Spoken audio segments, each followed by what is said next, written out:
Bueno, pues muchas gracias, buenas noches, mucho gusto y muy agradecido que nos estén acompañando el día de hoy. Pues yo les vengo a hablar de un tema, digamos, un poco nuevo dentro de lo que es el concepto de depresión específicamente. Creo que todos por depresión entendemos o nos orientamos hacia un tratamiento específicamente con antidepresivos o el componente psicoterapéutico, ¿verdad? Pero supongo acá, pues, a excepción del doctor Aquino, ¿hay algún psiquiatra por acá? Eh, bueno, entonces sabemos tres psiquiatras. La psiquiatría como tal, de una u otra forma, eh, se maneja mucho como diagnóstico de descarte en muchos aspectos, entonces los conocimientos o el paso que se tiene para psiquiatría dentro de los posgrados, incluso dentro de la formación como tal, no se toma muy en cuenta a veces, tomando en cuenta que la depresión a nivel mundial pues ya es una causa de discapacidad bastante fuerte. Esto lo vamos a ver más adelante. Entonces, pues me gustaría empezar definiendo pues un poquito lo que vamos a hablar dentro del contenido. Pues vamos a establecer el concepto de depresión como tal, hablar un poquito de las teorías específicamente. No sé si ustedes alguna vez repasaron el contenido o estudiaron sobre depresión, pues la teoría más famosa de hoy por hoy, estamos hablando de la teoría de las monoaminas como tal, pero esto ya pues, hoy en día se queda un poco corto, hay otros aspectos que se pueden tomar en cuenta. El problema se va expandiendo, por lo tanto tenemos que definir nuevas soluciones y pues ya finalmente les hablaré un poquito del concepto de neuromodulación como tal y específicamente estimulación magnética transcranial para definir nuevos horizontes. Entonces, por depresión, básicamente, ¿qué entendemos? Y pues tal vez para hacerlo un poquito más interactivo, si lo quisiéramos, ¿qué podrían ustedes o si alguien me quisiera compartir a mí o a nosotros específicamente qué entiende por el concepto de depresión? Porque es un término que hasta se ha vulgarizado de alguna u otra forma, es me siento deprimido, es que me dio la depre, no establecemos realmente un concepto como tal. Entonces aquí pues alguien de ustedes me podría pues apoyar en este término. ¿Qué entienden ustedes por depresión específicamente? Ok, baja autoestima. Excelente, una disminución en el estado de ánimo. ¿Alguien más? Pues básicamente, y dentro del concepto de la práctica psiquiátrica, a la fecha los criterios se fundamentan mucho en la clínica, ¿verdad? Es una dificultad que a veces se tiene dentro de psiquiatría, el margen que existe entre un signo y un síntoma, no hay algo que sea tan palpable, tan medible, y esto ya con los últimos años ha venido diferenciándose porque existen nuevos estudios de imagen, nuevas teorías en donde sí ya se logra definir una estructura específica que afecta y que genera precisamente esta respuesta. La depresión, entonces, tal y como lo define el Instituto Nacional de Salud Mental, es un trastorno del estado del ánimo común, porque es bastante común, pero eso no le quita lo grave. Es bastante grave también, causa síntomas severos que afectan cómo uno se siente, piensa y maneja las actividades diarias, digamos actividades tan comunes como lo que es dormir, comer o trabajar. Y para ser diagnosticado con depresión, pues definitivamente los síntomas deben estar presentes durante al menos 2 semanas. Digamos, es un criterio clínico que todavía se maneja. Obviamente tenemos que valorar la severidad del caso, pero para fines prácticos esto es lo que definimos como depresión, el consenso que se tiene actualmente. Existen varios tipos, no solo podemos hablar de depresión a secas. Digamos, tenemos que hablar de un trastorno depresivo recurrente, lo que antes o lo que aún se maneja como distimia, que es una depresión crónica de más de 2 años de evolución, específicamente en adultos, en niños puede ser de 1 año. Tenemos que hablar del concepto también de depresión perinatal como tal, la depresión periparto, depresión posparto específicamente, que es un padecimiento relativamente frecuente que no tenemos que confundir con lo que es el baby blues específicamente, sino que este es un cuadro ya bastante crítico, bastante severo, en donde se puede comprometer tanto la vida de la madre como del bebé, ¿verdad? En su caso del feto. La depresión bipolar, como vamos, bueno, ahí sería adentrarse en otro tema, pero no podemos hablar de depresión sin hablar de trastorno afectivo bipolar específicamente. La depresión bipolar, de hecho, tiene un componente bastante severo digamos, dentro de los cuadros afectivos bipolares es un cuadro bastante difícil de manejar, específicamente por el uso de medicamentos en algunos casos.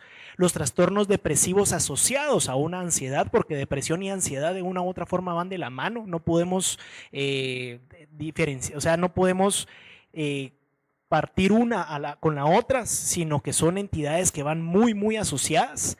Las características atípicas como tal, que en otros momentos pues nos podrían orientar hacia cuadros bipolares específicamente. Características atípicas también me puedo referir a lo que es el componente de contenidos alucinatorios, específicamente cuadros contrarios, digamos, a dormir mucho, por ejemplo, en donde la persona también en vez de comer menos come más, irritabilidad asociada, cuadros asociados a demencias también, ¿verdad? En donde pues son casos, características que no tomamos en muchos abordajes y sin embargo podemos tener múltiples patologías asociadas a esto, un componente depresivo que solo puede exacerbar la enfermedad, cuadros crónicos, por ejemplo, cuadros de cáncer, cuadros con diabetes, específicamente obesidad. Ya estamos hablando de diferentes factores que se van ramificando, se van complicando dentro del diagnóstico.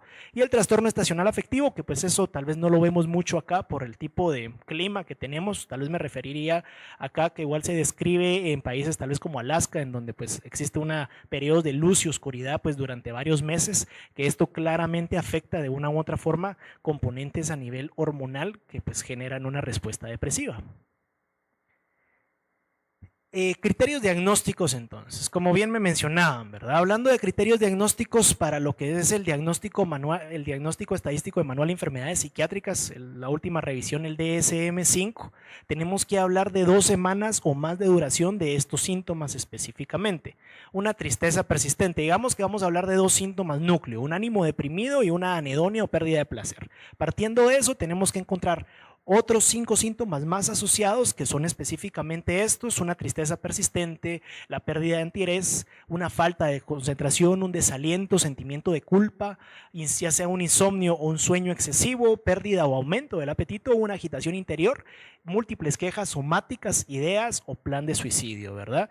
Entonces ya estamos viendo, estamos generando aquí ya un constructo en función de diferentes criterios diagnósticos, lo cual lo podemos hacer tanto a función de clínica como tal, y pues de hecho existen varias escalas que nos pueden brindar un diagnóstico más adecuado, más asertivo, más específico y más objetivo para poder brindar de esta forma un mejor tratamiento y brindar así un mejor valor pronóstico para el paciente. ¿Por qué? Porque ¿cuál es la complicación más fuerte de la depresión? Finalmente el suicidio, ¿verdad? Suicidio es morir. Entonces, de una u otra forma, esto es lo que quisiéramos evitar. Lastimosamente, pues el suicidio sigue siendo una causa bastante fuerte dentro de lo que es la epidemiología. Inclusive lo podríamos ya establecer como un problema de salud pública, ¿verdad? Viene a ser la 10ª causa de mortalidad a nivel mundial, específicamente el suicidio. 800,000 personas se suicidan al año. Estamos hablando que en jóvenes, en personas de 15 a 29 años es la 2ª causa principal de mortalidad. Entonces, ¿esto qué denota? Que aparte de eso, un 90% de las personas que se suicidan tienen por lo menos algún tipo de trastorno psiquiátrico. Entonces no lo podemos tomar tan a la ligera, no lo podemos ver como un simple cuadro que le vamos a dar antidepresivo y salimos de eso y seguimos adelante, ¿verdad? Como les mencionaba, ya no solo estamos hablando de criterios clínicos diagnósticos, sino que hay diferentes estudios de imagen. El PET scan es uno de ellos, por ejemplo, en donde podemos observar específicamente funciones de hipoactividad o hiperactividad a nivel cerebral, específicamente las concentraciones de glucosa, el paso de oxígeno, en donde podemos ver que en un cerebro no deprimido hay una actividad bastante pues normal, digamos, por decirlo así. Esto es lo que vemos en un cerebro deprimido específicamente, y esto es lo que observamos en un cerebro no deprimido, y esto es lo que observamos en un cerebro con un cuadro de depresión. Entonces, ¿hacia qué vamos? Estamos hablando ya de marcadores neurobiológicos, le estamos dando ya un fundamento a esta clínica que durante muchos años pues solo lo podíamos observar a través de lo que el psiquiatra consideraba, de lo que yo podía observar en la clínica. Ya estamos hablando de nuevos marcadores que entonces ya generan diferentes anomalías a nivel estructural, donde la etiología entonces se vuelve mucho más compleja. Anteriormente se hablaba de la depresión desde un modelo psicodinámico, que el psicoanálisis que se genera en función de esto, aquello y lo otro, claro, tiene su fundamento, pero más allá de eso entonces hay que definir por qué el componente se va desarrollando en múltiples ámbitos, en múltiples aspectos. Tenemos que hablar de una carga genética familiar inevitablemente, causas biológicas como les había mencionado que ya voy a tocar más adelante, causas psicológicas y sociales, y un estrés agudo y crónico. Entonces hablamos de la depresión no solo como un ente en función de una etiología única, sino de una función multifactorial. Estamos hablando de que tiene varios factores, una cosa puede influir a la otra y finalmente vamos a desarrollar estos cuadros. Y el problema que sucede, que asociado a otro tipo de enfermedades, como se los mencionaba anteriormente, enfermedades digamos, con componentes inflamatorios, proinflamatorios, eventualmente generan ya un desgaste a nivel neuroanatómico y esto potencialmente incluso puede llegar a aumentar el riesgo de cuadros demenciales en muchos de los casos de procesos neurodegenerativos mucho más adelante, que puede llevar a consecuencias tales, pues por ejemplo un caso que se me viene ahorita a la mente es el caso de Robin Williams, que pues este señor se suicidó por una depresión en parte, pero aparte tenía una demencia de cuerpos de Lewy. Entonces ya estamos hablando de componentes ahí que se pueden prevenir de una u otra forma si se le da, digamos, el abordaje necesario. Entonces esta frase, digamos, el rey ha muerto, larga vida al rey, ¿verdad? ¿Por qué? Porque como les mencionaba anteriormente, la teoría de las monoaminas para la depresión es, hasta donde nos quedamos muchos, es lo que, bueno, decíamos, bueno, estamos hablando de una disregulación de serotonina, dopamina, noradrenalina específicamente, y esto me va a generar diferentes respuestas a través de la neurona, una hipoactividad finalmente, pero no podemos quedarnos solamente en eso.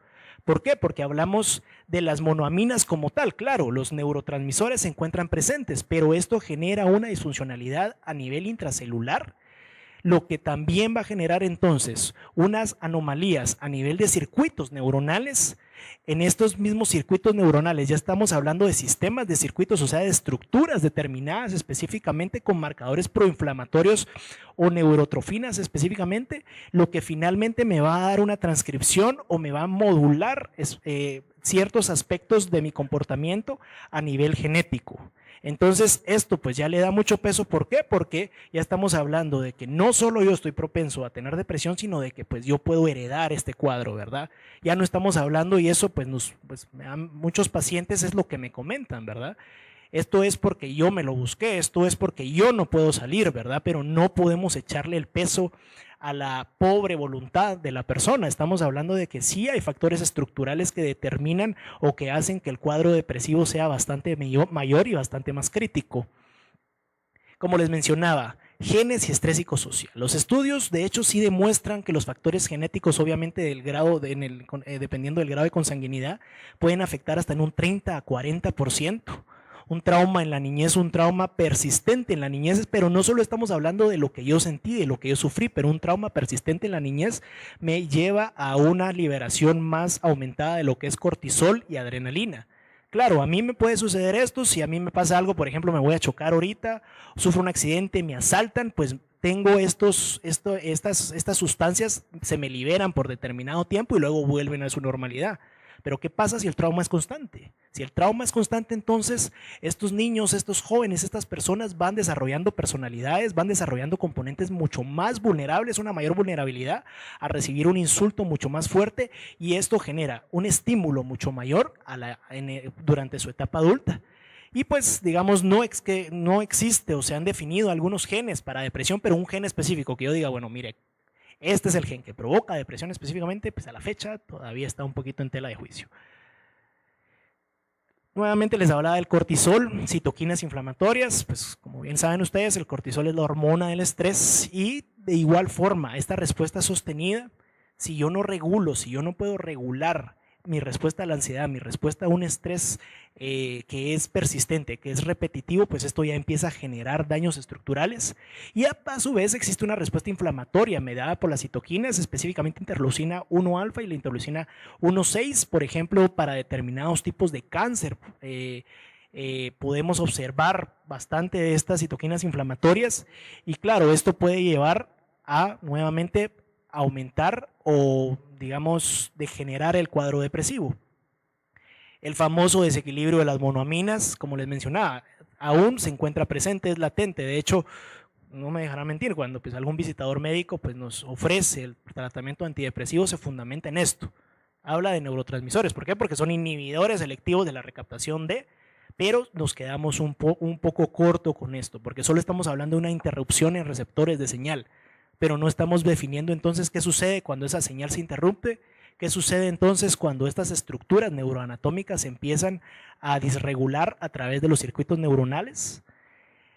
Glutamato y GABA, los otros dos neurotransmisores excitatorio e inhibitorio respectivamente, donde pues también hablamos de ciertos tratamientos. También este es otro tratamiento muy interesante, el uso de ketamina, específicamente este anestésico tiene un efecto antidepresivo bastante rápido. De hecho los estudios, pues algunas clínicas lo manejan ya acá, los estudios han demostrado que el efecto antidepresivo es bastante rápido, pero no se mantiene. Entonces, digamos, podemos observar una respuesta antidepresiva prácticamente a la semana versus el uso de un antidepresivo como tal, donde la respuesta la vamos a observar hasta las 4, 5, 6, 7, 8 semanas. Sin embargo, la respuesta no es sostenida.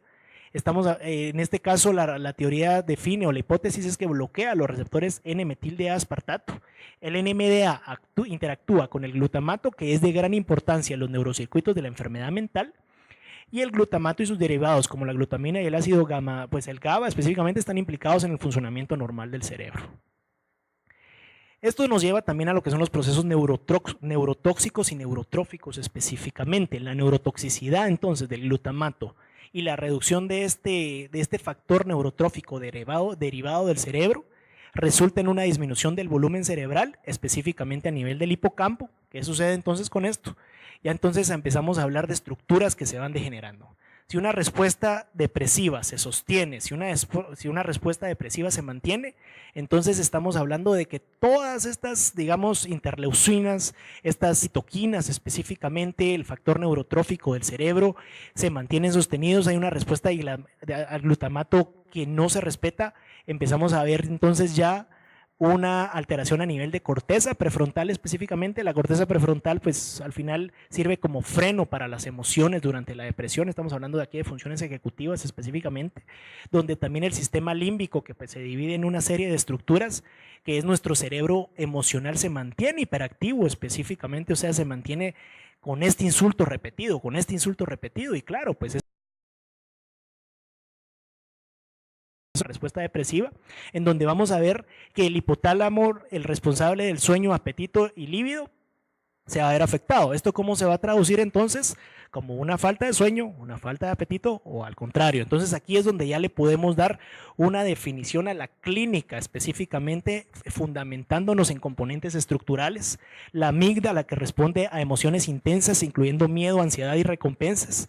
Recompensa: ya no me voy a sentir yo recompensado si esta amígdala de una u otra forma se ve alterada. ¿Qué pasa entonces? Si ya no siento esos estímulos, ese ánimo de querer hacer las cosas, tengo una anedonia. Entonces, ¿qué? Le pierdo placer a las cosas.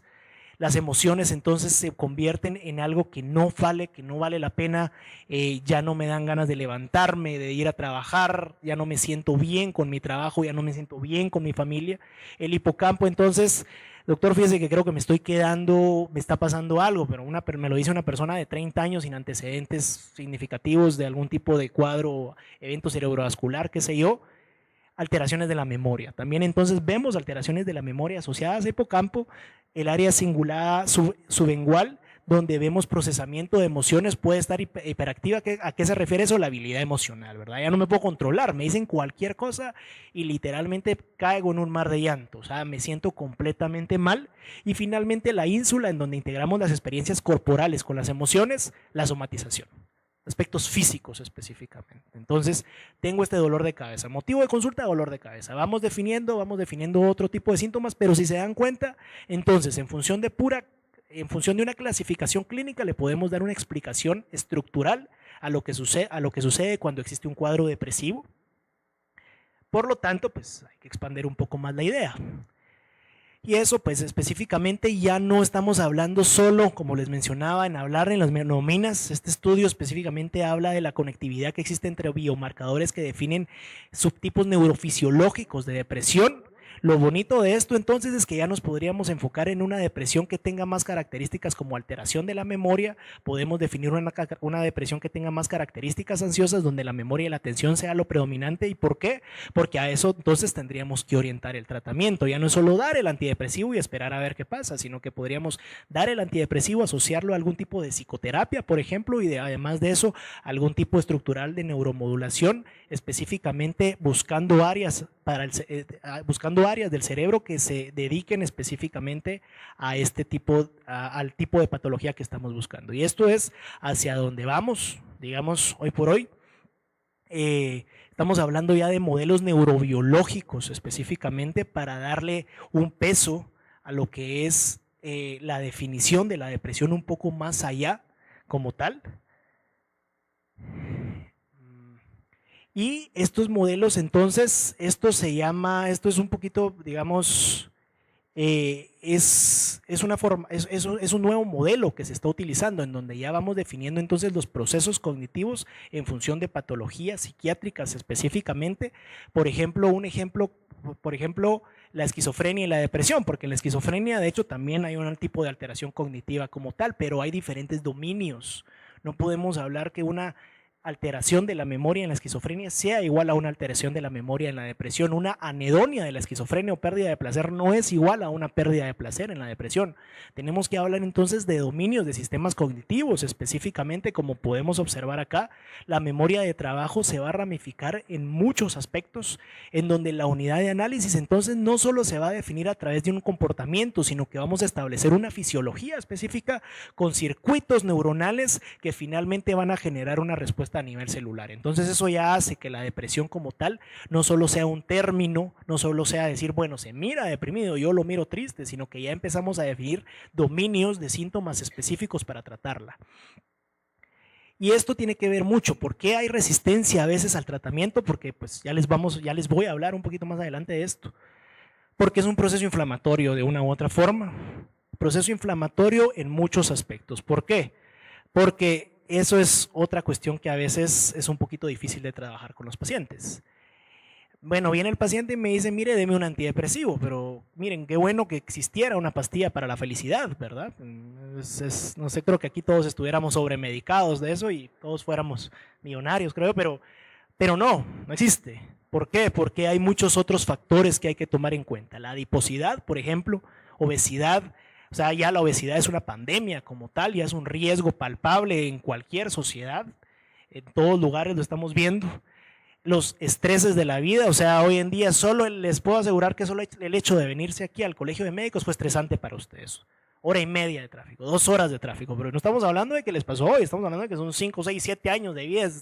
Básicamente, pues tenemos mucho de eso aquí en Guatemala, trastornos de la personalidad o características, rasgos de nuestra personalidad, comorbilidades médicas, porque hoy ya básicamente no vamos a ver a una persona que es depresiva sola, vamos a ver a una persona que tiene una depresión asociada a un cuadro de diabetes, con una hipertensión arterial, con los triglicéridos altos.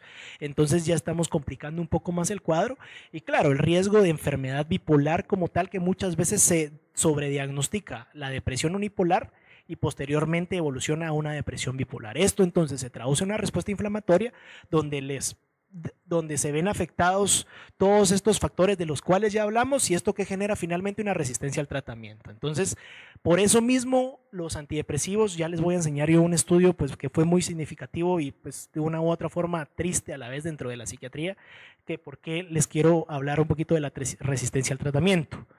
El problema se expande, entonces, como les mencionaba, la depresión no es algo que podemos tomar a la ligera. Como les mencionaba anteriormente, existen alrededor de 800,000 suicidios al año. Los jóvenes se están suicidando más temprano. Estamos viendo en las redes sociales que los jóvenes graban su suicidio específicamente. Estamos viendo que esta falta de información, esta falta de atención por parte de los padres, por parte de personas allegadas a la misma persona, genera bastantes complicaciones. La depresión como tal es un trastorno psiquiátrico que resulta no solo el problema es que no solo resulta en un sufrimiento individual, porque esto afecta a la familia. Estamos hablando de una discapacidad y en sí genera un impacto socioeconómico considerable.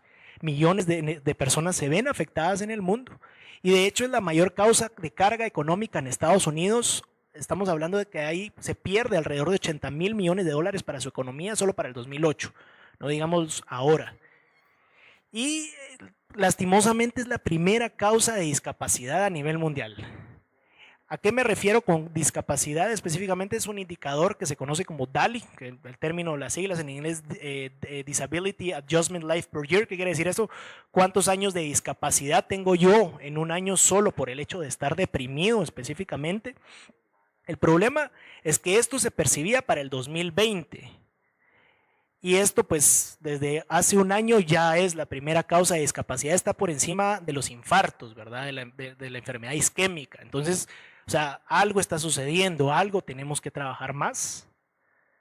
En el 2012, 16 millones de adultos en Estados Unidos padecieron de depresión, representando un 7%. La discapacidad en Guatemala pues, es bastante similar como tal. El problema aquí en Guatemala es que, pues, de acuerdo a la encuesta nacional de salud mental, en el 2009 solo un 2.6% aproximadamente de las personas van a una consulta psiquiátrica. O sea, no nos gusta ir al psiquiatra para fines prácticos. Afecta a 350 millones de personas en el mundo, como les mencionaba, 800,000 personas se suicidan al año, y el problema es que este costo se va multiplicando, ¿verdad? Entonces hay que tomarlo en cuenta. No hay que desestimarla, entonces, no hay que verlo como un cuadro, está deprimido, le vamos a dejar un poquito de alprazolam, un poquito de ribotril y hay que me cuente cómo le va en 2 meses, ¿verdad? Porque eso suele suceder. Mira, es que no puedo dormir, pero es que la causa de no poder dormir es a consecuencia de que pues mi familiar pues falleció hace 5 años, a partir de eso no lo he podido superar, aparte de eso pues me he ido engordando, desarrollé diabetes, me siento triste la mayor parte del día, pero tengo que trabajar por mi familia y eso entonces va generando disfuncionalidad tras disfuncionalidad tras disfuncionalidad, en donde yo siento que ya no valgo la pena, ya no me llevo bien con mi familia dice que he cambiado, pero no me apoya, llega la familia, me dice, pero mire doctor, lo que pasa es que él no pone de su parte, mire si ya le cambiamos de cuarto, que lo vamos a sacar de viaje, etcétera, etcétera, etcétera, pero al final entonces, ¿qué sucede? El cuadro depresivo persiste y sorpresa, el paciente finalmente se suicida, ¿verdad? O sea, estamos hablando de que la complicación es bastante seria. Entonces, pues claro, no solo es venir a dejar todo el día negro, tenemos que definir entonces un poco de soluciones. Antidepresivos. Y el antidepresivo como tal, supongo que de una u otra forma dentro de sus mismas especialidades o dentro de su misma práctica clínica, tal vez en una que otra ocasión lo han prescrito como tal, lo han manejado, supongo que tienen algún conocido, algún familiar que toma antidepresivos específicamente. Pues de hecho pues fueron una herramienta bastante útil cuando salieron. Obviamente sí generan una respuesta, tampoco es decir que no tengan una respuesta como tal, claro que generan una respuesta, pues la importancia es saber cómo utilizarlos, cómo los vamos a utilizar, el tiempo que los vamos a administrar, hablar un poco, dar un plan un poquito más amplio de cómo funcionan los antidepresivos. Específicamente les puse este tipo de terapia cognitivo-conductual, que se enfoca en lo que son emociones, pensamiento y comportamiento, porque es digamos, un tipo de psicoterapia que tiene un poquito más de fundamento. Digamos, hablamos como los médicos, hablamos un poquito de medicina basada en evidencia. Esta pues ha tenido un poco más de evidencia palpable, por decirlo así. Y pues el concepto de neuromodulación. Hablamos dentro de la fase depresiva, podemos hablar de una fase aguda que dura alrededor de 3 meses. La meta es la recuperación total de los síntomas. Antes solo buscábamos una respuesta, pero no, ahora lo que necesitábamos o lo que buscaríamos es una respuesta de los síntomas total. La fase de continuación que dura de 4 a 6 meses, donde la meta es prevenir las recaídas mientras los síntomas disminuyen y se va mejorando la funcionalidad. Y la fase de mantenimiento es la duración de otros 3 meses o más, y la meta es prevenir la recurrencia de un nuevo episodio depresivo. ¿Por qué? Porque regularmente el episodio depresivo tiende a recurrir en alguna etapa de la vida. No les estoy diciendo que a los 5 o 6 meses vaya a recurrir, claro, eso tiene que ver mucho con los otros aspectos que habíamos hablado. Hay que cambiar la calidad de vida, estilos de vida saludable. Y esto pues es lo que les hablaba anteriormente. Este fue un estudio que se hizo en el 2006 específicamente, se tomaron 4.031 pacientes, fue un metaanálisis, un estudio que se hizo para valorar la respuesta real antidepresiva. El problema es que muchos de los estudios que se manejan con antidepresivos, pues las personas o no están tan depresivas realmente, o digamos hay mucho sesgo de información Obviamente las casas farmacéuticas tampoco ayudan en este aspecto y tratan de brindar una mejor respuesta de lo esperado. No se toman en cuenta factores como el riesgo de suicidio, la suicidalidad como tal, pero este estudio, pues digamos, fue un estudio un poquito más libre de todas estas influencias. Quiere decir Sequence Treatment Alternatives for Depression. Entonces son secuencias alternativas para aliviar la depresión. Específicamente se da una primera línea de tratamiento. Se esperaban 2 meses. Si de estos 2 meses no había una respuesta, pasábamos a la siguiente opción, que era utilizar otro tipo de antidepresivo o utilizar un augmentador, o sea, un antidepresivo más otro medicamento que potencia la respuesta. Y si esto no funcionaba, agregábamos un antipsicótico específicamente. El problema es que llegamos a esto. Un 30% automáticamente a cualquier persona, de acuerdo a este estudio, que ustedes den un antidepresivo, no va a tener respuesta. Eso no es algo que yo haya dicho, no es algo que pues yo lastimosamente me gustaría que eso no fuera así, pero es un hecho. Un 30% de las personas que reciben algún tipo de antidepresivo no van a responder. Entonces, cuando se les cambia a un segundo antidepresivo, un 21% de estas personas no van a responder. Si se les cambia a un tercer antidepresivo, un 16%, y si se les cambia a un cuarto antidepresivo, solo la probabilidad de que responda al tratamiento va a ser de un 7%. Y el problema es que, claro, estamos hablando aquí de costo. No solo estamos hablando de la consulta, estamos hablando de que tengo que comprar el medicamento. ¿Qué tipo de medicamento? Los antidepresivos a la larga pues tampoco son muy baratos. Regularmente no solo se da el antidepresivo, sino que se asocia, por ejemplo, a alguna benzodiazepina, algún inductor de sueño para recuperar el patrón como tal. Si no funciona, entonces cambiamos a otro. Y la respuesta, o sea, cuando una persona está realmente deprimida, no es nada agradable. Pues yo espero que mi respuesta potencialmente vaya a existir entre la segunda semana si se pudiera, pero no. Esa es la otra cuestión. Los antidepresivos tienen un tiempo de respuesta aproximado entre 4, 6 hasta 8 semanas. Si a las 8 semanas no responde, que es lo que habla del estudio, se hace un switch de antidepresivo, se hace cambio. Sin embargo, el problema es que en este estudio empezaron a observar que de las personas que no respondían al tratamiento, pues algunas se retiraban del estudio y así, si no respondían a un segundo tratamiento, se volvían a retirar y en ese punto iba hasta que prácticamente la mitad, ya con un cuarto tratamiento, pues ya no quería, ¿verdad? Ya no quería saber más de tratamientos antidepresivos. Estamos hablando no solo de este efecto, sino que también hay efectos secundarios asociados como estos. El tratamiento es sistémico, claro. Tiene pues su interacción a nivel hepático, a nivel de citocromo P450, pero el problema es que el inhibidor selectivo de la recaptación de la serotonina, específicamente que son los antidepresivos por excelencia, lo que es la fluoxetina, citalopram, sertralina, fluvoxamina y paroxetina, tienen una gama de efectos secundarios porque no solo estamos hablando de un inhibidor de serotonina específico, sino que estamos hablando de varios tipos. Y estos tipos van a generar muchos de estos síntomas. No depende pues mucho de cada paciente. Digamos, la respuesta no es igual para todos, pero de una u otra forma puede generar algunos efectos secundarios. Ahora, por otra parte, la psicoterapia, pues estos son, digamos, los 3 tipos de psicoterapia que las guías clínicas, pues, digamos, tienen grados de recomendación como tal un poquito más sólidos, por decirlo, donde, digamos, podemos definir un poco más de evidencia y no me refiero a los años que llevan o porque lo practica más gente, sino que, pues, bueno, obviamente, pues en Estados Unidos, las guías NICE, las guías de Canadá, las CANMAT, lo que hacen específicamente es fundamentar que exista una respuesta que sea palpable y que sea reproducible, por supuesto, ¿verdad? Y esto, de una u otra forma, ha ayudado, pero también hay ciertas pautas para trabajar solo un proceso psicoterapéutico y cuando ya es necesario un tratamiento acompañante.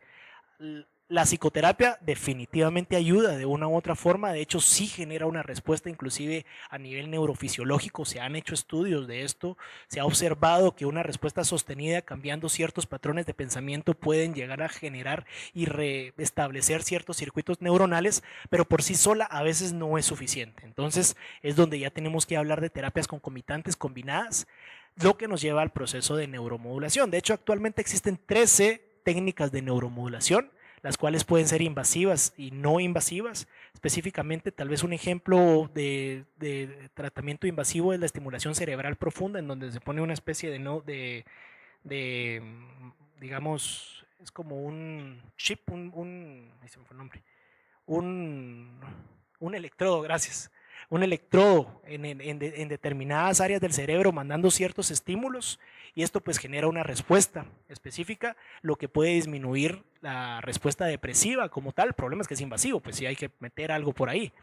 Y hablando ya específicamente del tema de hoy, pues estimulación magnética transcraneal repetitiva tiene aplicaciones en múltiples escenarios para circuitos neuronales. Está aprobado por la FDA, de hecho, desde el 2008 y está aprobado en Canadá desde el 2006. Las guías NICE, las de Inglaterra, pues ya las incluyen como tal. Tiene un uso aprobado en muchos países, uso alternativo para el trastorno depresivo mayor y lo que les mencionaba anteriormente. Actualmente está aprobado para depresión y migraña, sin embargo los usos se han ramificado, como les mencionaba, estamos hablando de diferentes circuitos neuronales que van a generar una respuesta a través de un estímulo repetitivo, específicamente con la estimulación magnética cerebral hablamos de eso. Se pueden beneficiar del tratamiento cuadros depresivos resistentes a tratamiento, una alta sensibilidad a efectos secundarios del tratamiento farmacológico que limite la calidad de vida, depresión periparto y posparto para proteger tanto a feto como madre, pacientes con polifarmacia específicamente también.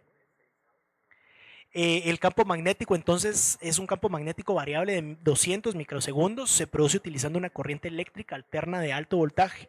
El campo magnético es de 1.5 Tesla, similar en potencia a una resonancia magnética diagnóstica estándar como tal. La corriente eléctrica generada es suficiente para depolarizar las neuronas de 3 a 4 centímetros dentro de la corteza cerebral y los efectos de esta estimulación local se propagan indirectamente a través de conexiones sinápticas hacia áreas un poco más profundas del cerebro. La ventaja es que el efecto terapéutico es un poco más rápido, se puede observar a partir de las 3 semanas.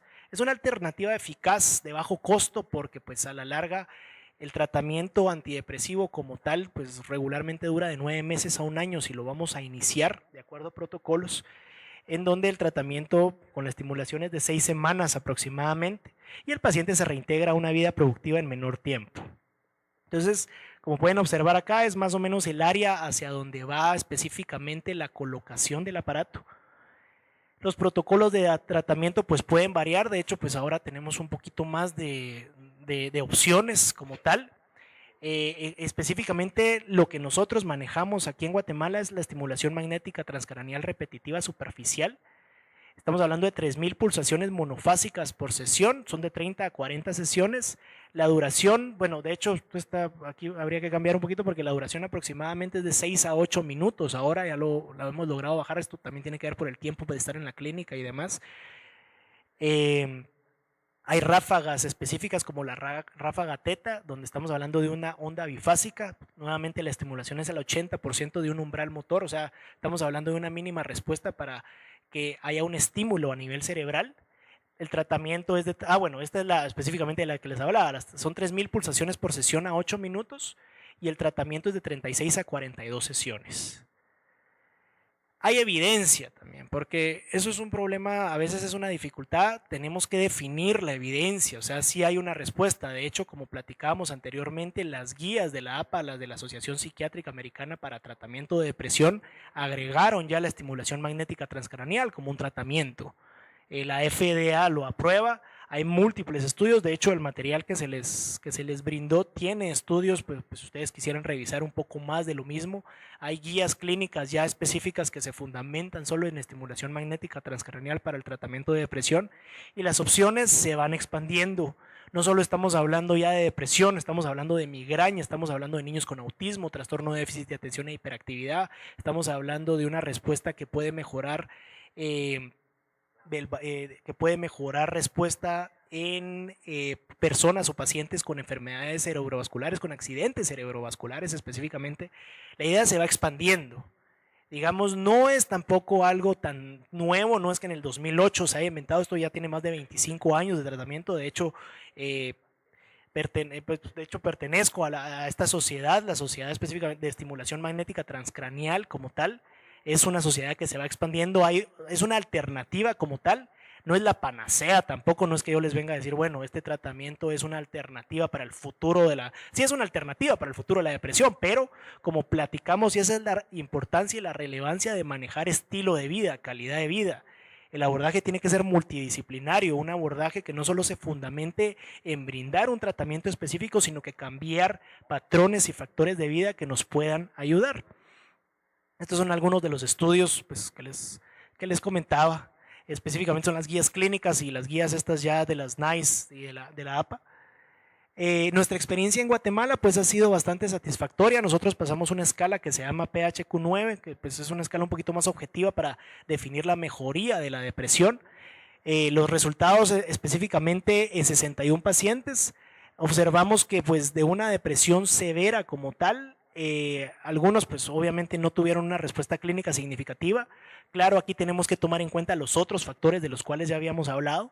La depresión se ha bajado hasta una depresión moderada en un 24% y hacia una depresión leve o inclusive remisión de los síntomas en un 68%. Claro, esto se queda un poco corto, habría que indagar un poco más, ¿verdad? Habría que ramificar un poco más, pero espacio para investigación con esto hay. La cuestión es trabajarlo. Y pues eso es lo que yo les traía el día de hoy. Pues les agradezco mucho por su tiempo. Muy buenas noches. Muchas gracias por estar acá. Yo sé que es un esfuerzo para cada uno, especialmente cuando hay tanto problema en la ciudad, ¿verdad? Que varios accidentes, según oí en la radio, y el problema de gaviotas, ¿verdad? Entonces, bienvenidos. Vamos a tratar de ser breves, concisos, para que regresen pronto, rápido, felices y contentos a sus casas, ¿verdad?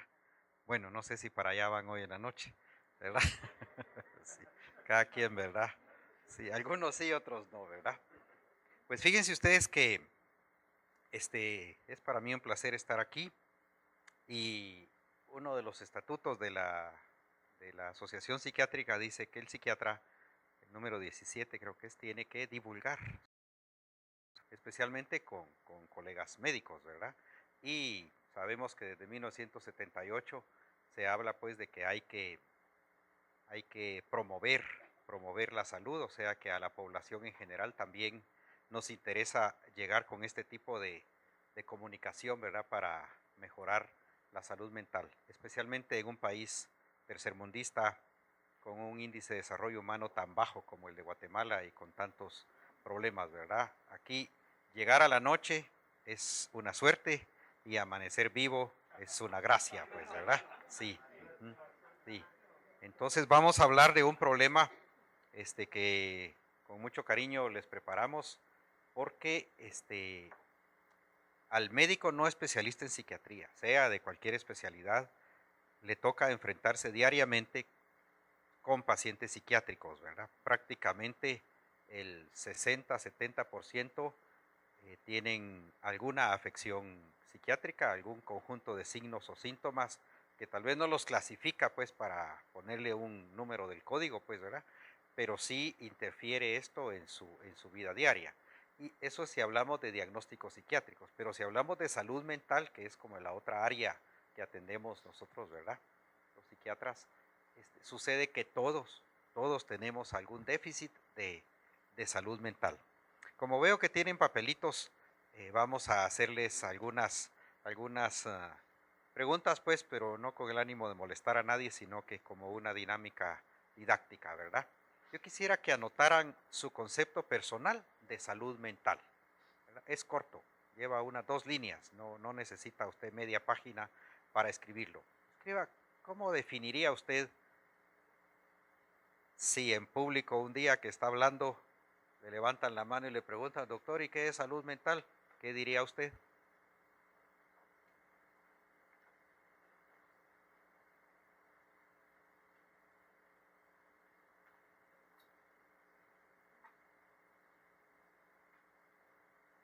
Hay un jueguito universitario, dice, ¿verdad? Un jueguito profesional que se juega en las universidades. Yo lo había oído mencionar y al fin encontré una cita bibliográfica y luego otra, ¿verdad? Donde mencionan ese jueguito. Le llaman el juego de las definiciones. Dice que todos sabemos de qué estamos hablando. Todos hablamos de globalización, hablamos de comunismo, todos sabemos quién es Carlos Marx, todos sabemos de todo, hasta que nos preguntan el concepto, ¿verdad? Cuando ya le preguntan el concepto a uno, entonces no sabe ni cuántas bolas de billar tiene el juego, pues, ¿verdad? Es difícil, fíjense ustedes que yo soy docente ahí en FPEM, ¿verdad? Y cómo es el lenguaje español, ¿verdad? Es mero especial. Un día de estos yo le pasé al auxiliar una serie de preguntas para que él hiciera el examen parcial, ¿verdad? Y él estaba ahí riendo y algo asombrado, ¿verdad? Porque me dice, mire qué respuesta la que dieron aquí, doctor, me dice. La pregunta decía, ¿qué órgano queda entre los huesos largos del cuerpo humano? Ajá. Y entonces fíjese que muy inteligentemente los muchachos contestaron, el pene contestaron, ¿verdad? Entonces él estaba riendo, es que tienen razón, dice, ¿verdad? Los huesos largos, el fémur es hueso largo, dice, y el otro cabal, dice. Pues cada quien según su perspectiva, ¿verdad? Bueno, al final vamos a dar la respuesta y al que atinó le vamos a dar un viaje a Titlán, ¿verdad? Y cada quien se paga sus gastos, pues, ¿verdad? Y regresan cuando quieren. Bueno, los trastornos adaptativos en las enfermedades crónicas. Pues preguntábamos qué es salud, ¿verdad? Cabal, podríamos otra vez decirles que escribieran su concepto de salud y se supone que nosotros somos los especialistas en salud y en enfermedad, pero veamos, pues, ¿verdad?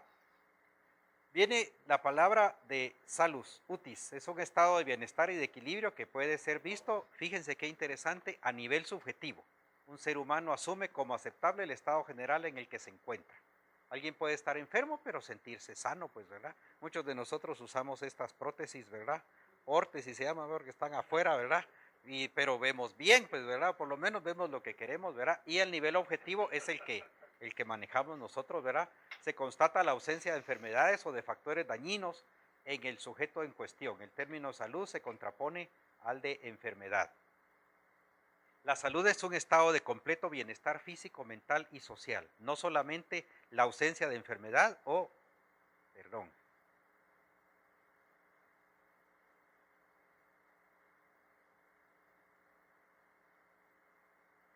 En vez de apachar el puntero, ajá, no solamente la ausencia de enfermedad o dolencia. Esta es una definición metida en un texto, ni siquiera dijo la OMS, esto es salud, sino que estaban escribiendo y pusieron ahí entre líneas está el conceptito, ¿verdad? El concepto se amplía luego, ¿verdad? Es un estado de completo bienestar físico, mental y social y no solamente la ausencia de afecciones o enfermedades. Y se reformula ya más cerca de esta época, ¿verdad? Con esto es un estado de bienestar físico, mental y social con capacidad de funcionamiento y no solo la ausencia de afecciones o enfermedades. También puede definirse como el nivel de eficacia funcional o metabólica de un organismo, tanto a nivel microcelular, ¿verdad?, como a nivel macro social. En 1992 se amplía la definición y le agrega, ¿verdad? Se le agrega en armonía con el medio ambiente. O sea, fíjese usted, si uno tira basura fuera del basurero, ya no está en armonía con el medio ambiente, ¿verdad? Ya empezó a perder su conceptualización de salud, ¿verdad? Si uno es, digamos, algo antisocial y no comparte como lo hace la mayoría de gente, es decir, no está cumpliendo el criterio social, pues, ¿verdad? Si uno en el trabajo es como demasiado apartado de los demás, también, ¿verdad? No está cumpliendo. Si uno es algo enojado, y de eso abundamos en Guatemala, pues, ¿verdad? Porque aquí todos tenemos un buen carácter, pero a la hora y la hora, ¿verdad? Entonces la gente dice aquí, es que es de carácter fuerte, dice, ¿verdad? Fuerte no es, digo yo, si fuera fuerte, no se movería. Esto es fuerte, pues, ¿verdad? Pero le meten un empujón a una de estas sillas y se mueve, esa no es fuerte, más bien sería como al revés, ¿verdad?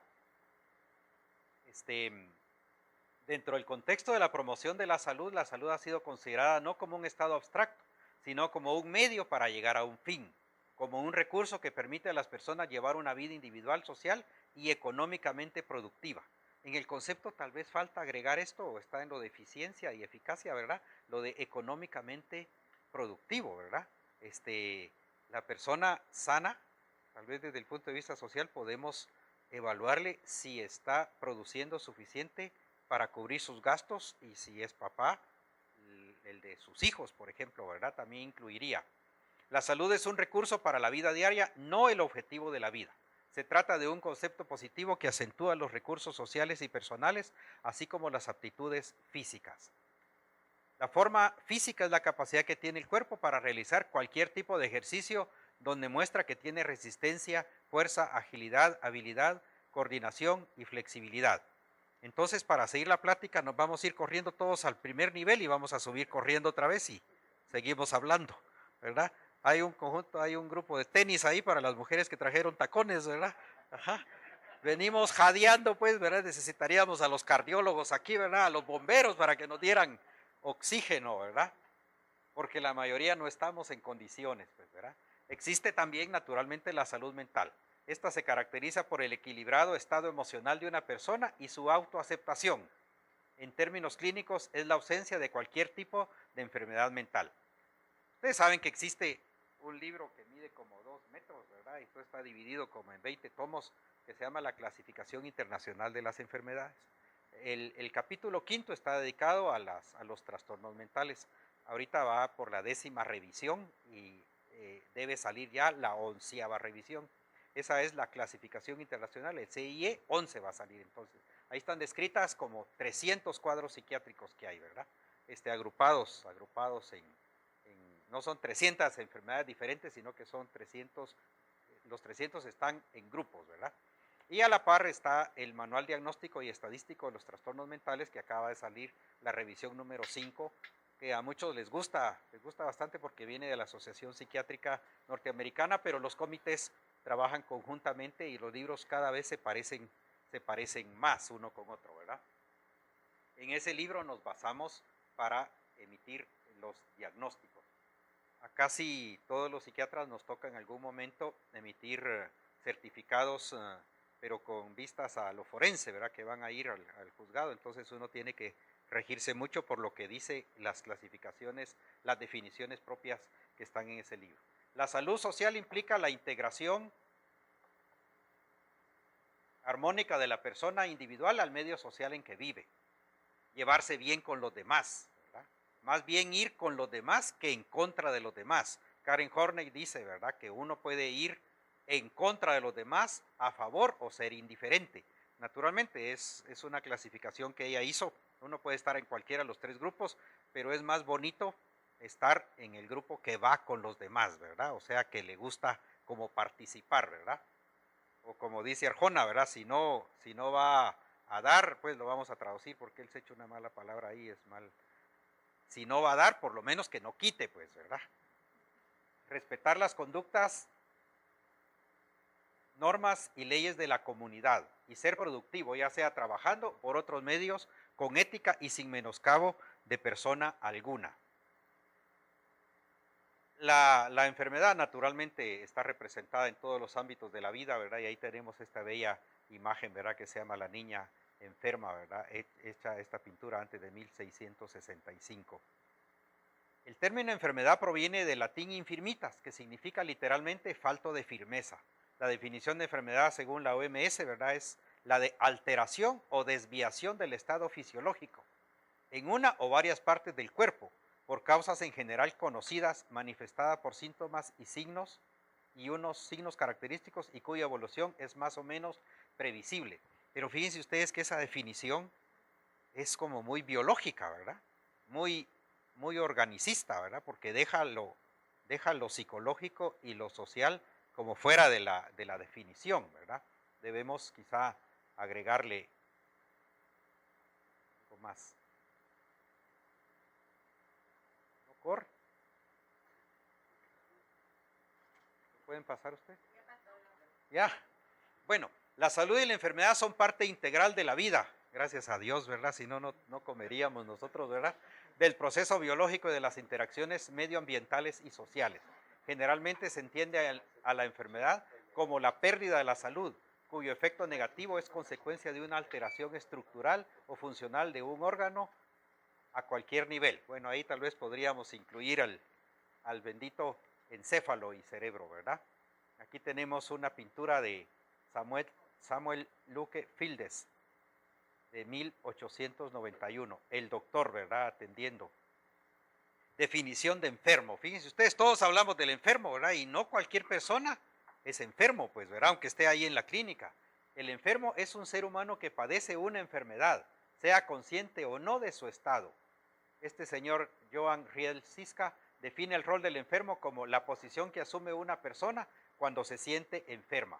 En otras palabras, podemos decir que el enfermo, dice el diccionario, es la persona que está recibiendo tratamiento. O sea que puede haber alguien que tenga una enfermedad o trastorno, pero mientras no está recibiendo un tratamiento, perdón, esa es la definición de paciente, ¿verdad? Paciente es la persona que está recibiendo tratamiento. Pero vean, la forma en que un individuo percibe la salud y la enfermedad es un fenómeno complejo y particular de cómo éste reacciona en conjunto y enfrenta la situación en diferentes dimensiones de su personalidad.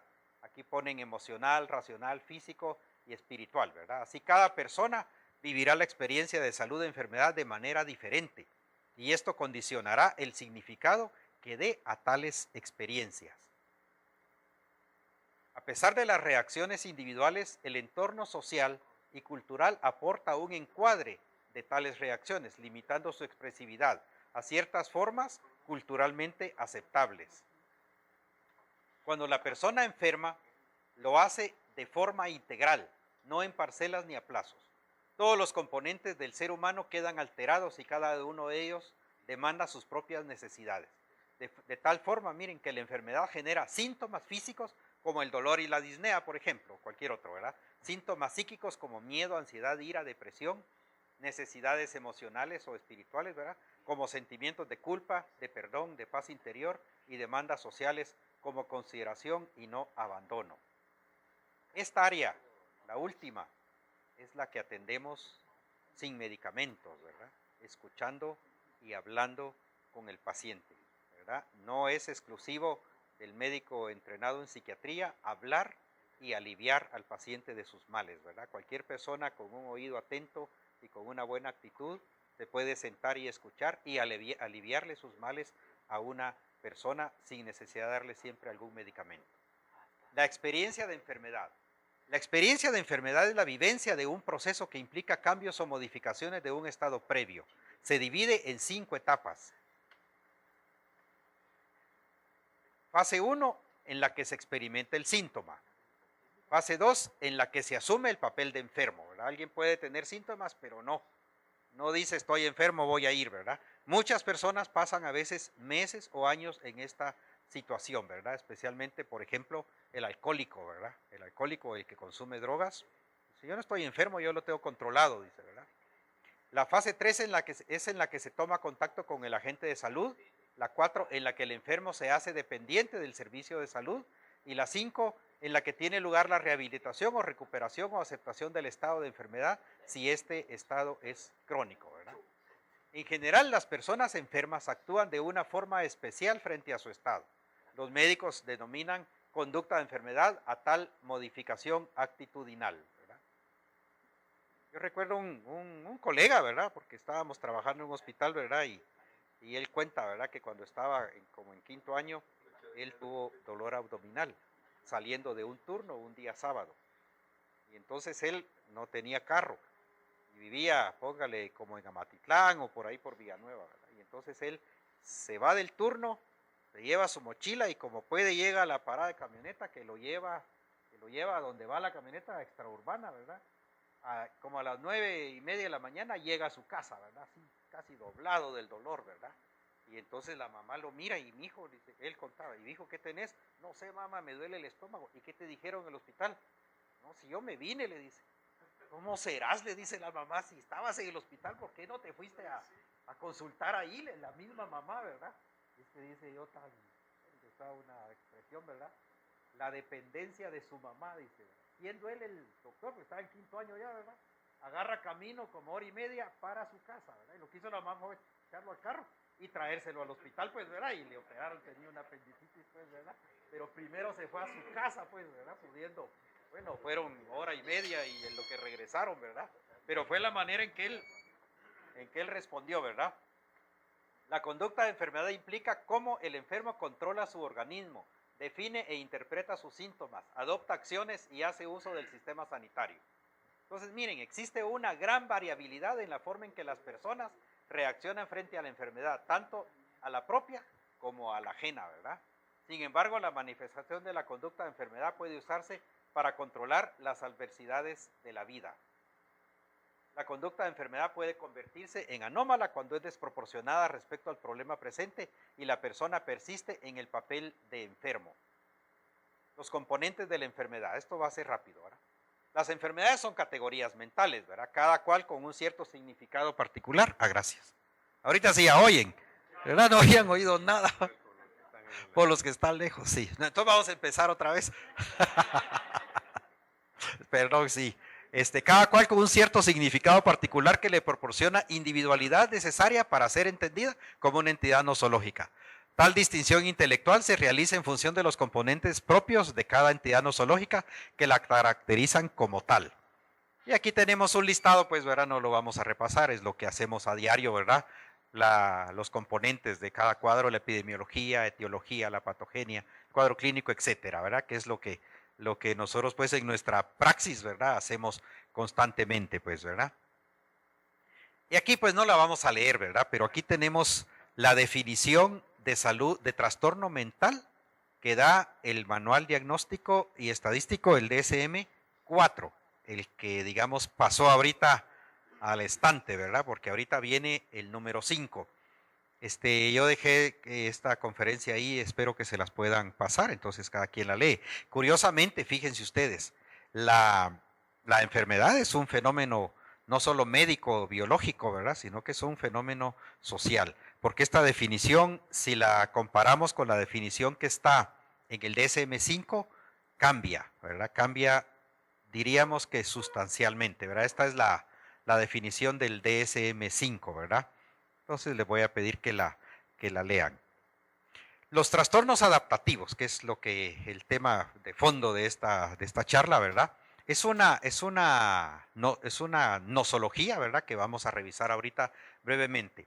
Son cuadros cuya característica esencial es una respuesta psicológica a uno o varios estresantes identificables que comportan la aparición de síntomas emocionales o de comportamiento clínicamente significativos. Los síntomas deben presentarse durante los 3 meses siguientes al inicio del estresante. El estresante es cualquier situación que nos cambia la resistencia a los problemas, ¿verdad?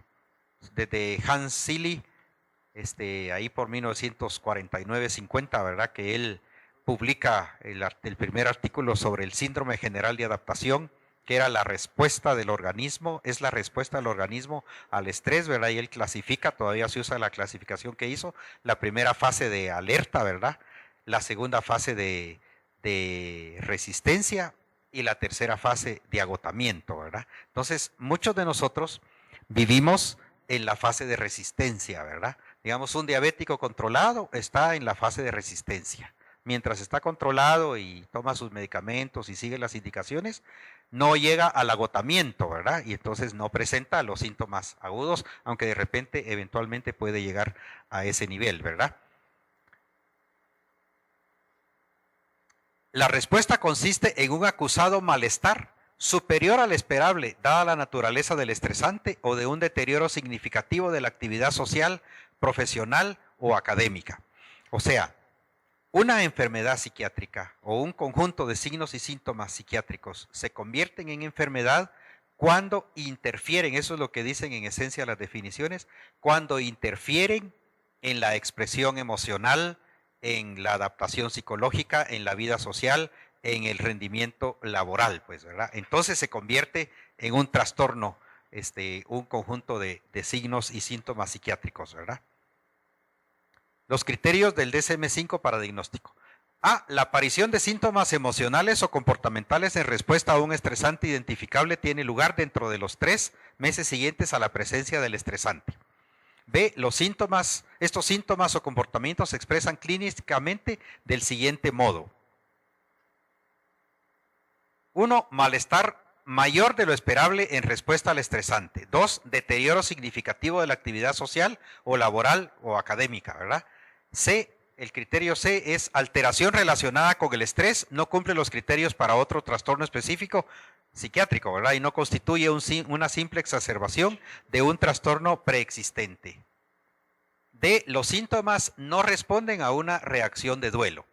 El criterio E, una vez ha cesado el estresante o sus consecuencias, los síntomas no persisten más de 6 meses. La persistencia y los síntomas más allá de los 6 meses obliga a la necesidad de buscar otro diagnóstico. Es necesario además descartar la presencia de un fenómeno normal de duelo. Estresantes, ¿qué son los estresantes? Otra vez, ¿verdad? Tanto que hablamos de los estresantes, ¿verdad? Y hay una escala que se llama la escala de Holmes y Raj, que son dos investigadores que hicieron una lista de 100 eventos vitales y tuvieron la suerte de poder ir a Europa, a varios países de Europa, a Japón, a Australia, vinieron a México y en Estados Unidos y depuraron la lista, porque la lista era más grande, ¿verdad? Pero le preguntaron a la gente, ¿verdad? Y ellos depuraron 100 eventos. El evento más grave que le puede suceder a uno en la vida es la muerte del cónyuge, fíjense. Curiosamente, no es la muerte del papá ni la muerte de un hijo. Claro, ¿verdad? Van como muy cerquita en puntaje, pues, ¿verdad? No es que vamos a desdeñar la muerte de un hijo, ¿verdad? Y hay circunstancias, pues, ¿verdad? Si es una madre sola con un solo hijo y se le muere, pues tal vez ella le daría un punteo más alto, pero a nivel general el estresante más grande, el evento vital es la muerte del cónyuge, muy cerquita la muerte de un hijo, la muerte de los padres, la muerte siempre, ¿verdad? Y luego vienen eventos como la pérdida del empleo en Estados Unidos, de ver más de $10,000 o de ver más de $25,000, pero la escala es de por ahí por 1980, quizá esos números tendrían que cambiar, pues, ¿verdad? Pueden ser diversos, tales como enfermedad médica incapacitante y crónica. Esto es ya específico para el trastorno adaptativo, ¿verdad? Dificultades económicas y emocionales, divorcio, separación, problemas conyugales, dificultades en los negocios, vivir en un barrio con criminalidad elevada, ¿verdad? Y en Guatemala casi todos vivimos en un barrio con criminalidad elevada, pues, ¿verdad?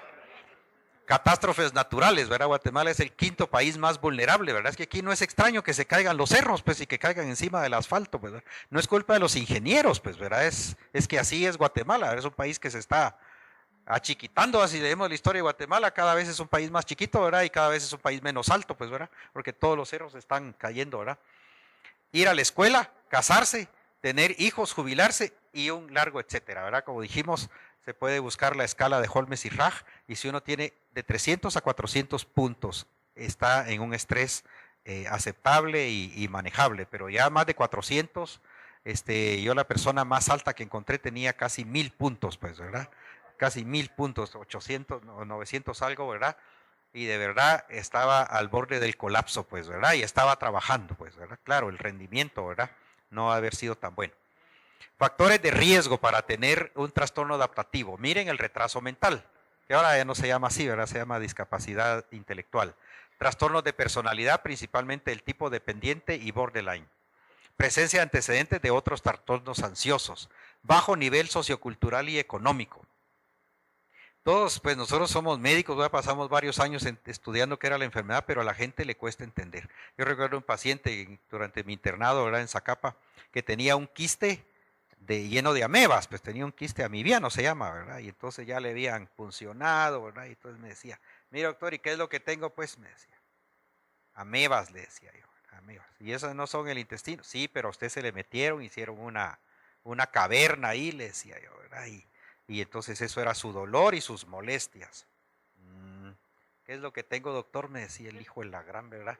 Porque no entendía, pues, ¿verdad? Y bueno, yo entendía la segunda que me preguntó, ¿verdad? Que él no entendía, pues, ¿verdad? No tenía el concepto quizá de célula en su cabeza, no tenía el concepto de hígado, no tenía el concepto de caverna o cavidad u hoyo, pues, ¿verdad? No quiero elegir un hoyo, no entendía, ¿verdad? Entonces, resulta pues que en Guatemala tenemos como 70% de analfabetismo, ¿verdad? Y mucho más de analfabetismo funcional. Y miren, severidad y número de estresores, perdón, y violencia, antecedentes de violencia infantil. Y curiosamente Guatemala sí es un país donde hay demasiada violencia infantil. Recuérdense ustedes que hace unos 30 años, ¿verdad? Todavía se decía que los papás entregaban a los niños con todo y nalgas y chicote al maestro, ¿verdad? Y que el maestro, fíjese, en la escuela, le podía pegar al niño, pues, ¿verdad? Y no era extraño. Y si el niño se quejaba, me pegó el maestro, algo hiciste, le decía el papá. Y a veces el papá le daba otra somatada, pues, ¿verdad? En eso aparecieron ya, desde 1948 viene la Carta de los Derechos Humanos y un poco después, 1965, la Carta de los Derechos del Niño, ¿verdad? Y aquí todavía Hay gente que somata a los niños, pues, ¿verdad? Ahora hay una ley que dice que pegarle a un perro o a un gato uno se puede ir preso, pues, ¿verdad? Entonces hay que aumentar la comprensión hacia el esposo, ¿verdad? Para ya no pegarles, chicas, porque se pueden ir presas. ¿Y qué le va a dar de comer al esposo en la noche, pues, verdad?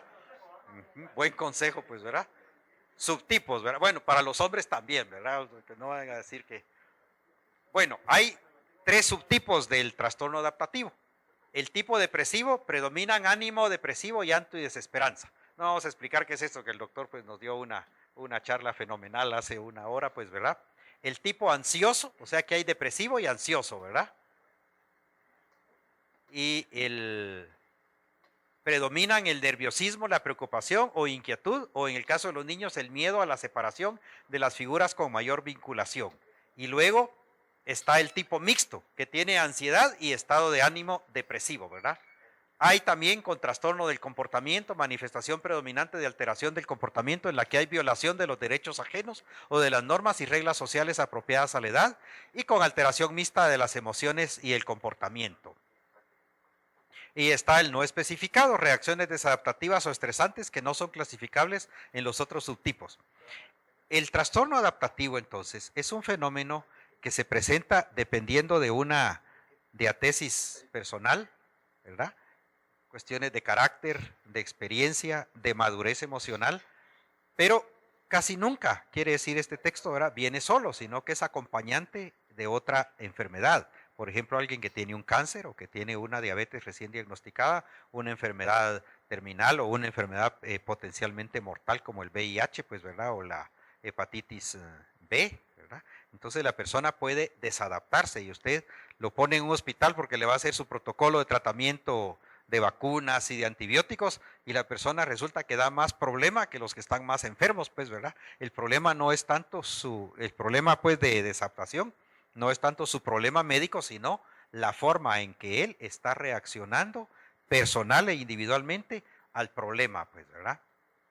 Síntomas y trastornos asociados. El malestar o el deterioro de la actividad asociada a los trastornos adaptativos se manifiesta frecuentemente a través de una disminución del rendimiento en el trabajo o en la escuela y con cambios temporales en las relaciones sociales. Se ve, ¿verdad?, que usted se encuentra de repente con un amigo y que lo ve deteriorado, ¿verdad? Y le dice, pues tenía años de no verte, ¿verdad? Entonces el otro, si fuera sincero, contestaría, es que como estoy enfermo, tengo años de no, solo voy al trabajo y me regreso a la casa, pues, ¿verdad? Los trastornos adaptativos están asociados a intentos de suicidio, mire, suicidio, consumo excesivo de sustancias y quejas somáticas. Determinados grupos de individuos se asocian con este trastorno: niños, adolescentes, pacientes con patología médica y quirúrgica. Conclusiones y recomendaciones. Nos vamos a saltar el tratamiento porque el tratamiento no es tan simple como para que una persona sin entrenamiento lo haga, ¿verdad? Hay técnicas específicas y yo los invito, no a que me inviten a mí, sino que inviten a los colegas psiquiatras, pues si quieren me invitan a mí también, pues, ¿verdad? A que cuando tienen un paciente difícil, pues, ¿verdad?, que no se adhiere al tratamiento, que ya le dieron varios ciclos de medicamentos y no mejoran, tal vez hay que evaluarle si tiene un trastorno adaptativo y por eso es que no termina de salir de su cuadro, pues, ¿verdad?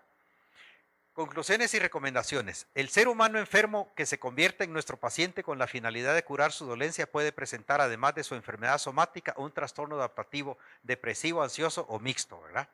La atención sanitaria es el mecanismo y procedimiento para disminuir el impacto de la enfermedad y trastorno primario en la salud mental del enfermo. Recomendaciones. Miren qué interesante.